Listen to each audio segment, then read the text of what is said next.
Hi, my lovely students. This week we will be using the calculator a lot. So for these notes and for all of the practices and the quiz, which will be your grade at the end of the week, you will need to make sure that you've got your TI Inspire calculator and that it is charged.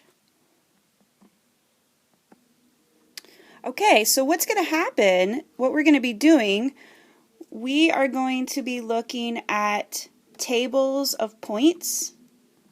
Oops, hold on a second. So we'll be looking at tables of points, and from the table, we're going to come up with the correct equation for the type of function that it represents. So this year, I want to just remind you, we have learned about 3 types of functions: linear, quadratic, and exponential. Down here are the basic forms of linear, quadratic, and exponential.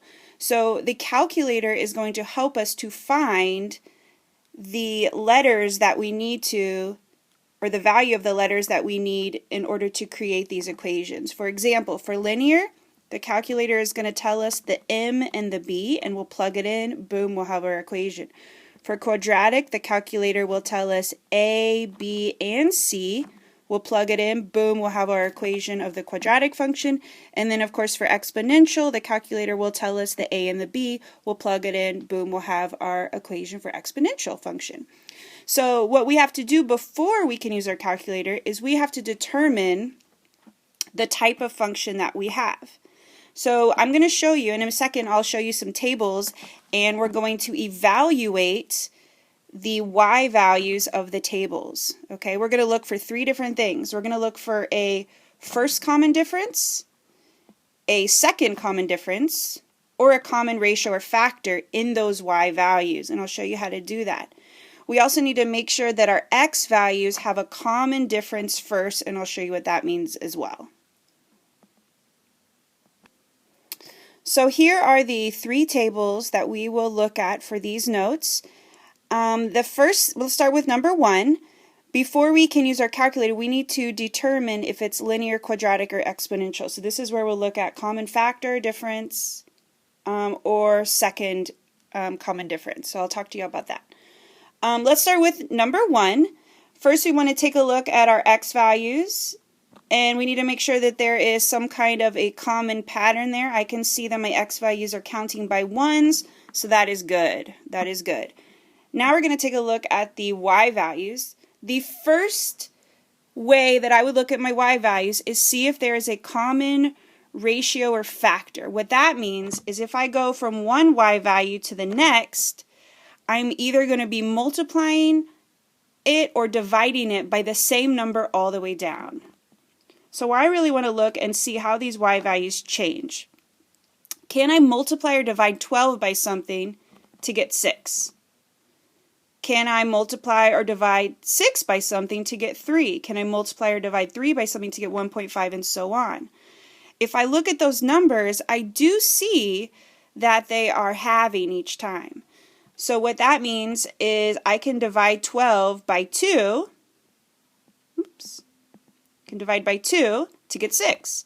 I can divide 6 by 2 to get 3. I can divide 3 by 2 to get 1.5, and I can divide 1.5 by 2 to get 0.75.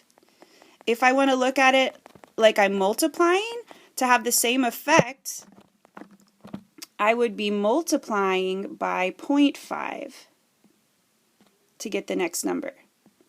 So whatever you multiply by, that's called a common factor. Whatever you divide by, that would be called a common ratio.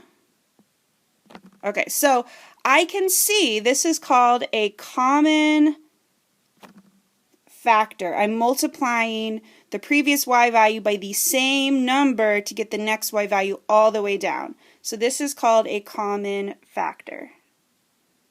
And if I look back at the previous screen, common ratio or common factor, that means I've got exponential. So I don't have to consider the first difference or the second difference. I know that I've got an exponential function.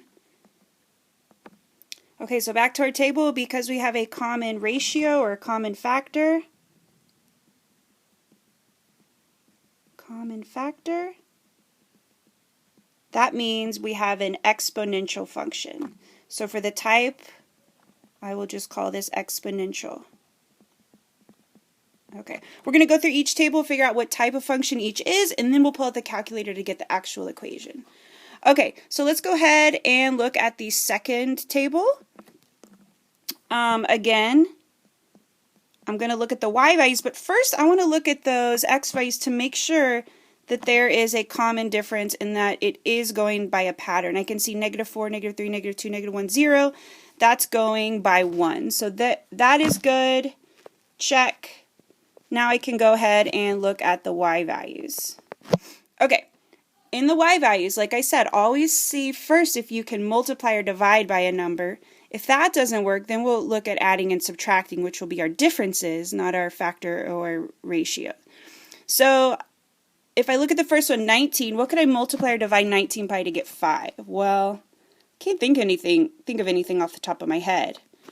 What could I multiply or divide something or 5 by something to get -5? Well, that would be multiplying by a -1, right?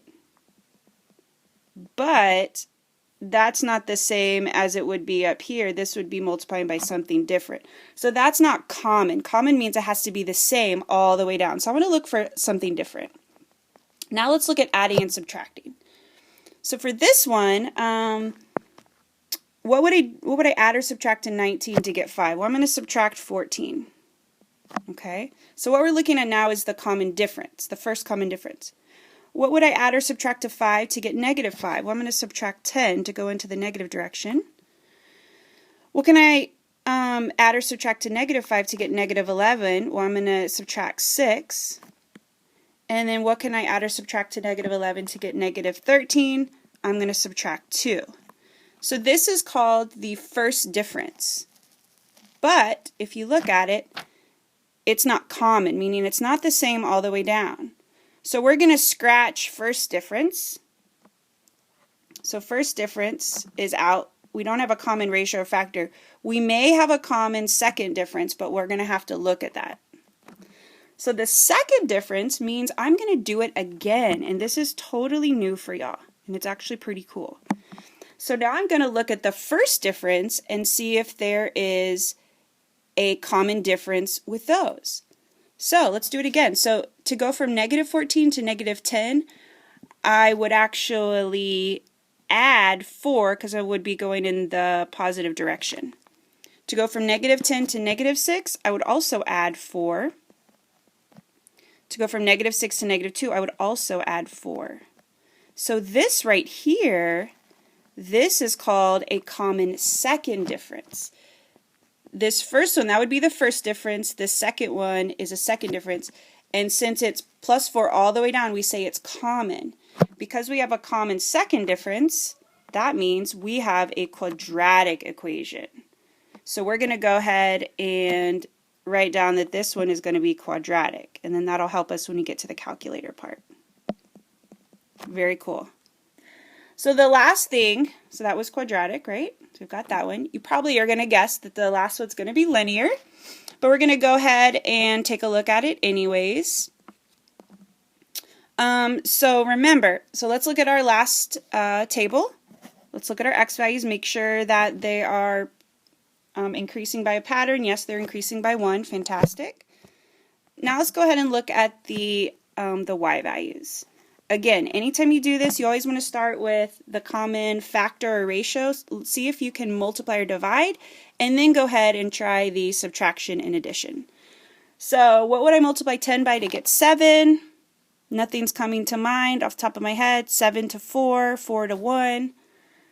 I'm not seeing something. So I'm gonna go ahead and see if I can't add or subtract, if that might work better. So to go from 10 to 7, I'm going to subtract 3. To go from 7 to 4, I'm going to subtract 3. To go from 4 to 1, I'm going to subtract 3. And to go from 1 to -2, I'm going to subtract 3. So because this difference is common or the same all the way down, that means we have a common first difference, which means we have a linear equation.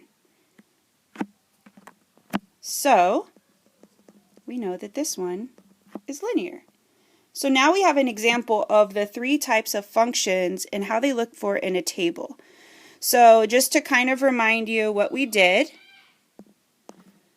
for number 2, we had a common second difference. Oh my goodness. Second difference. Number 1, we had the common factor, and then number 3, we had the common first difference.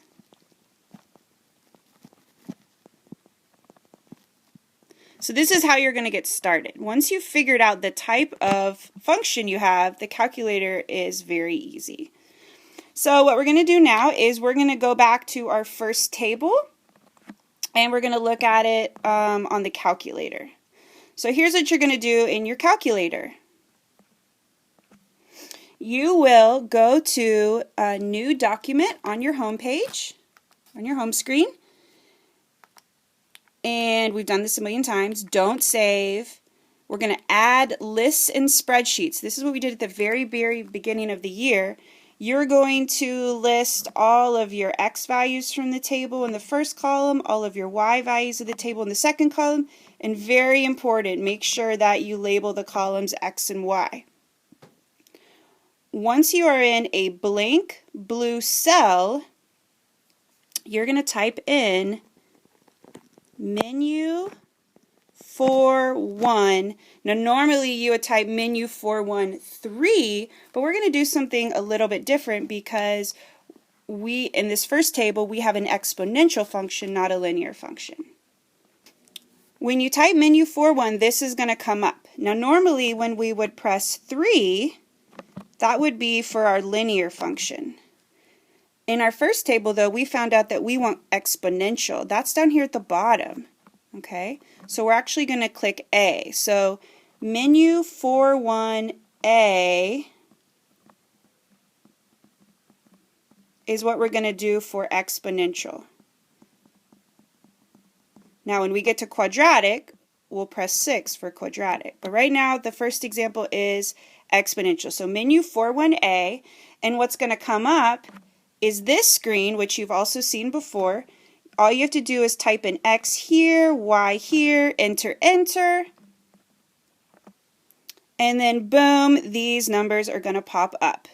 So what I want you to remember for exponential function, and it's back there a little bit, it's y equals a times b to the power of x. All we need is the a and the b. Well, we've got the a here, the a is 6, and the b is 0.5. So we're just going to plug in those numbers, so it's going to look like this. Y equals 6 times, I'm going to use my parentheses, 0.5, that's my b, to the power of x, and this is the equation of our exponential. So now we'll go ahead and write that in here. The equation is y equals 6 times 0.5 to the power of x. That's our equation for number 1. We are done with a regression model for an exponential function. Okay? So now we're going to look at table 2. Again, on your calculator, you're going to go to Home, New Document, Don't Save, List, Add Lists in Spreadsheets. You're going to fill in the table under Lists and Spreadsheets. It should look a lot like this. And we had already previously decided that table 2 was a quadratic.